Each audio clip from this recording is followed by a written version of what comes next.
दोस्तों, skin walker ranch के पिछले 3 एपिसोड्स में आपने देखा कि कैसे नॉर्दर्न यूटा का ये रैंच एक अजीबोगरीब जगह है। शर्मन परिवार ने ये रैंच खरीदा और पहले दिन उन्हें एक बहुत बड़ा भेड़िया दिखाई दिया और इतनी सारी गोलियां मारने के बावजूद वो वापस जंगल में जाकर गायब हो गया। कैसे टेरी के जानवर मर रहे थे, कैसे ग्वेन के साथ अजीब घटनाएं होती रहीं, कैसे उनके कुत्तों की लाशें जली हुई मिलीं और आखिर में कैसे एक व्यापारी रॉबर्ट बिगलो ने उनसे उनका रैंच खरीद लिया। आइए आगे की घटनाएं देखते हैं। रॉबर्ट की टीम एक अनोखी और पढ़ी लिखी टीम थी और वो सब एक नोटिस पे ही दुनिया में कहीं भी तैनात हो सकते थे। Biochemistry, astrophysics, psychology, veterinary science के पीएचडी थे और सिक्योरिटी के लिए एक्स आर्मी के लोगों को भी टीम में जगह दी गई थी। टेरी, जो कि अपना रैंच खो जाने से दुखी थे, उसने निट्स टीम को आग्रह किया कि वो उनका रैंच मैनेजर बन सकता है। निट्स, जो कि एक वैज्ञानिकों की टीम थी और उन्हें रैंच को चलाने का कोई अनुभव नहीं था, सो उन्होंने ये प्रस्ताव स्वीकार कर लिया। टेरी की एक मंशा ये भी थी कि वो निट्स के वैज्ञानिकों को काम करता हुआ देखे और शायद वो उस चीज़ को ढूंढने में कामयाब हो जाए जिसने टेरी की ज़िंदगी तबाह कर रखी थी। निट्स की टीम ने रैंच के साथ साथ टेरी के कुछ जानवरों को भी खरीद लिया था, जिसका वो शिकारी दाने के रूप में इस्तेमाल करना चाहते थे। टेरी ने भी कुछ अपने जानवर रैंच पे ही रखे थे। उस साल सितंबर तक निट्स टीम अपना ऑब्जर्वेशन ट्रेलर रैंच पर ला चुकी थी। निट्स की फील्ड टीम में 4 वैज्ञानिक थे और उनके कुछ असिस्टेंट्स थे जो परमानेंटली रैंच पे रहने लगे। पहली चीज़ जो निट्स की टीम ने आते ही की वो थी बहुत सारे टेस्ट। शर्मन परिवार द्वारा अपनी आपबीती सुनाने के बाद निट्स टीम को लगा कि उनकी कहानी में बहुत से कोण हैं और इसलिए वो ये टेस्ट करना चाह रहे थे। क्या शर्मन परिवार अटेंशन पाने के लिए झूठ बोल रहा था या पूरा परिवार ही किसी भ्रम का शिकार था?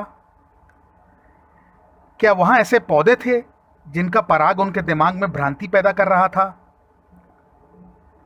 क्या परिवार की पानी की सप्लाई को प्रदूषित किया गया था? क्या रैंच में ऐसी कोई जगह थी जो कि विद्युत चुंबकीय थी? क्या वहाँ कोई ऐसी जगह थी जहाँ से सूक्ष्म ध्वनि तरंगें या इंफ्रासाउंड निकलती हों? क्या प्रॉपर्टी से कोई फॉल्ट लाइन पास हो रही थी जो परिवार के दिमाग में तनाव ला रही थी? या कोई ऐसी चीज़ जो विभिन्न रोशनियों और आवाज़ों का भ्रम पैदा कर रही हो? इन सारे सवालों का जवाब एक ही था और वो था ना। हालांकि कुछ टेस्ट के रिजल्ट्स काफ़ी लेट आए, लेकिन निट्स टीम को इन टेस्ट से कुछ भी नहीं मिला।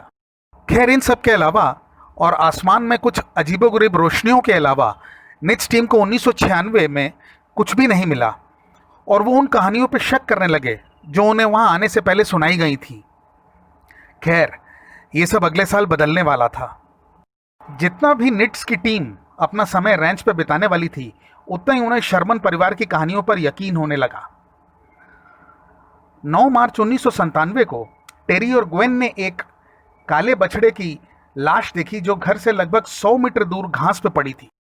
ग्वेन रैंच पे काफ़ी कम आती थी जब से परिवार ने रैंच बेच दिया था, लेकिन इस दिन वो टेरी की मदद करने आई थी जानवरों को टैग लगाने के लिए। उन दोनों ने बछड़े को टैग किया और फिर 300 मीटर दूर बाड़े की दूसरी ओर बाकी जानवरों को टैग करने चल दिए। जब वो लोग दूसरे जानवरों को टैग कर रहे थे, उनके साथ जो कुत्ता था वो भौंकने लगा और उसकी गर्दन के बाल खड़े हो गए जब वो उस ओर देखने लगा। टेरी और ग्वेन उस ओर बढ़ चले जिधर उनका कुत्ता देखकर भौंक रहा था और उन्होंने बछड़े की मां को लंगड़ाते हुए इधर उधर घूमते देखा। जब वो लोग ये देखने के लिए वहां पहुंचे कि क्या हो रहा है, तो उन्होंने बछड़े को जमीन पर पड़ा हुआ पाया। बछड़े का सारा पेट और उसके अंदर के सारे अंगों को हटा दिया गया था। जो बछड़े के शरीर का हिस्सा बचा हुआ था वो था उसका सर, टांगें, उसकी रीढ़ की हड्डी और कुछ पसलियां। बछड़े का एक कान भी काटा गया था जो कि किसी धारदार चीज से काटा गया था।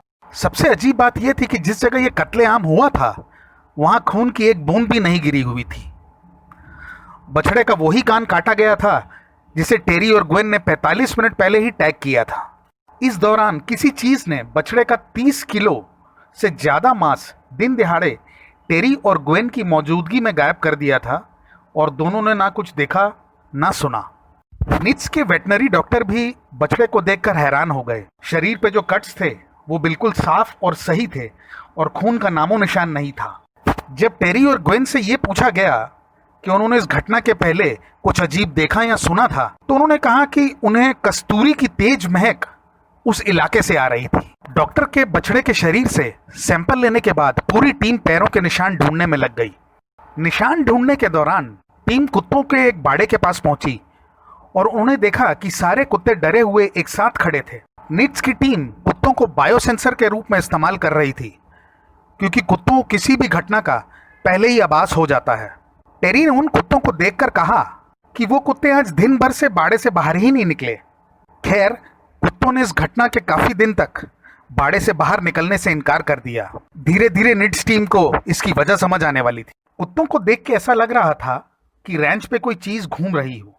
12 मार्च को रात 11 बजे सारे कुत्ते एक साथ भौंकने लगे, किसी चीज पे जो पास ही कहीं थी।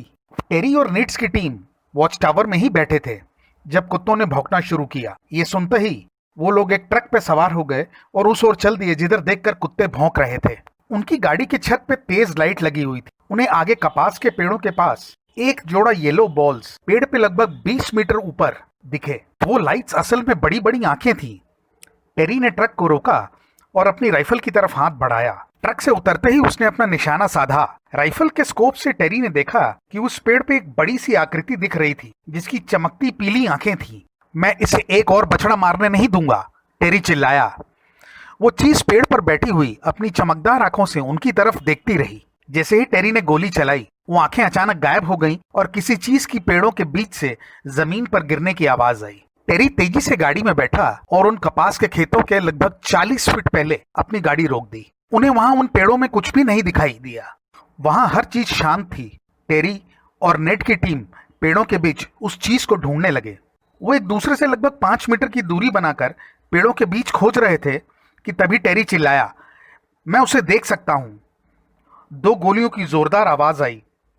जैसे ही निट्स की टीम टेरी की तरफ आई, उन्होंने देखा कि कोई भारी सी चीज उनसे कुछ दूर घने जंगल में लापता हो गई। वो एक बड़े कुत्ते की तरह दिख रहा था, लेकिन उसके 2 ही पैर थे। लगभग 1 घंटा ढूंढने के बाद टीम को सिर्फ 2 ही पैरों के निशान मिले, जो कि लगभग एक दूसरे से 20 मीटर की दूरी पे थे। वो दोनों ही निशान 14 इंच लंबे थे और निशान से उसके भयानक पंजों का एहसास हो रहा था। बाकी का महीना बिल्कुल शांति से बीता। कुत्ते और जानवर दोनों को ही देख के लग रहा था जैसे उन्हें कोई आसपास दिखाई दे रहा है।